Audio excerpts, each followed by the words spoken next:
Hello everyone, I am Hafsa Khan and in this video we are going to start with zone electrophoresis. So now in this method an inert polymeric supporting media is used between the electrode to separate and analyze the sample. देखिए अभी तक हमने electrophoresis के बारे में तो समझ लिया कि ये एक ऐसी टेक्निक है जिसमें हम हमारे जो सैंपल है उसमें जो कंपाउंड्स प्रेजेंट हैं डिपेंडिंग अपॉन कि उनका चार्ज क्या है और उनका साइज कितना है हम उनका सेपरेशन कर रहे हैं। ठीक है, तो ये आप प्रीवियस वीडियोस में देख सकते हैं, लिंक इज इन डिस्क्रिप्शन।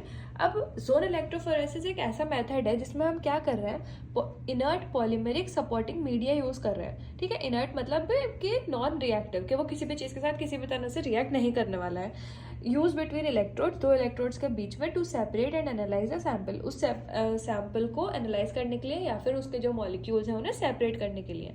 ठीक है, the supporting media used in zone electrophoresis are absorbent paper, gel of starch, agar and polyacrylamide. या तो हम पेपर यूज कर सकते हैं एब्जॉर्बेंट पेपर, या फिर जेल स्टार्च का जेल, या फिर अगार, या फिर पॉलीएक्राइलामाइड। ठीक है, major advantages of presence of supporting media is that it minimises mixing of sample and immobilisation of molecule after electrophoresis. Major जो एडवांटेज है या फिर मेजर जो रीजन है जिसकी वजह से हम ये सपोर्टिंग मीडिया यूज कर रहे हैं वो ये है कि ये जो मिक्सिंग ऑफ सैंपल है उसको कम से कम करता है और मॉलिक्यूल का इमोबिलाइजेशन को भी रिड्यूस करता है इलेक्ट्रोफोरेसिस के बाद। Okay, it makes analysis of and purification of molecule from gel much easier than moving boundary electrophoresis. जो मूविंग बाउंड्री इलेक्ट्रोफोरेसिस होती है उसके कंपैरिजन में अगर हम देखें तो ये एनालिसिस को और किसी भी मॉलिक्यूल के प्योरिफिकेशन को बहुत ज़्यादा आसान कर देता है। ठीक है, इसका कॉन्सेप्ट क्या है, अब पहले ये देखिए, मतलब ये जो जोन इलेक्ट्रोफोरेसिस आ गया एकदम से, मूविंग बाउंड्री इलेक्ट्रोफोरेसिस मैंने बोला, इससे पहले हमने काफ़ी सारी टेक्निक्स पढ़ी है, तो ये एग्जैक्टली है क्या।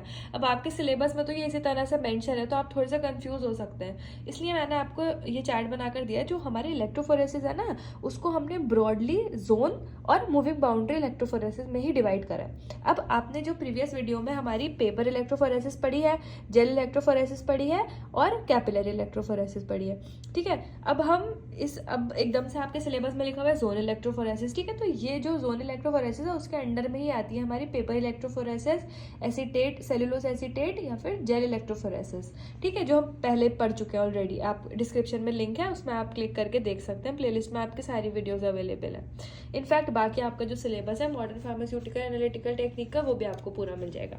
ठीक है, नाउ मूविंग बाउंड्री इलेक्ट्रोफोरेसिस जो आप इसके बाद पढ़ेंगे उसमें जो आपने इससे पहले कैपिलरी इलेक्ट्रोफोरेसिस पढ़ चुके हैं हम लोग, और इसमें आती है हमारी आइसो इलेक्ट्रिक और आइसो टेकोफोरेसिस। ठीक है, तो ये सारी टेक्निक्स हैं जो इनकी ब्रॉड कैटेगरीज है, तो वो हमें पढ़ना है। ठीक है, तो आप कंफ्यूज मत होना कि एकदम से ये जोन इलेक्ट्रोफोरेसिस कैसे आ गया, मूविंग बाउंड्री क्या है, तो कहीं आप कंफ्यूज हो।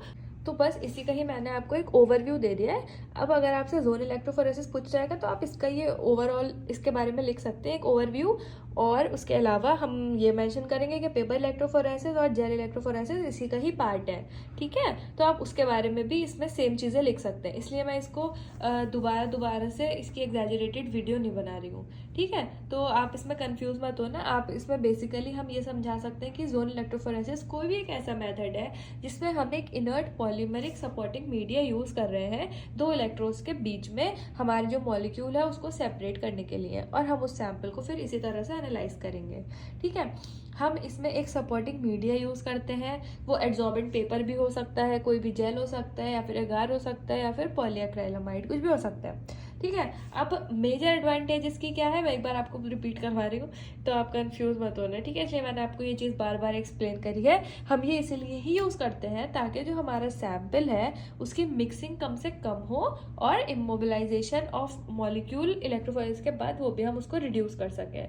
ठीक है, ये हम इससे एनालाइज करते हैं हम अपने सैंपल को और उसका प्योरिफिकेशन भी करते हैं। ठीक है, तो ये हमारी जोन इलेक्ट्रोफोरेसिस, इसमें हमारी 3 कौन सी टेक्निक्स है, paper electrophoresis, cellulose acetate and gel electrophoresis. यही हमने जेल इलेक्ट्रोफोरेसिस को एगरोस जेल इलेक्ट्रोफोरेसिस या फिर पॉलीएक्राइलामाइड जेल इलेक्ट्रोफोरेसिस क्यों लिखा है, डिपेंडिंग अपॉन कि हम कौन सा जेल उसमें यूज कर रहे हैं उसके हिसाब से हमने इसको क्लासीफाई कर दिया है। ठीक है, तो यही है बस अबाउट जोन इलेक्ट्रोफोरेसिस। अब हम नेक्स्ट वीडियो में कंटिन्यू करेंगे विद मूविंग बाउंड्री इलेक्ट्रोफोरेसिस।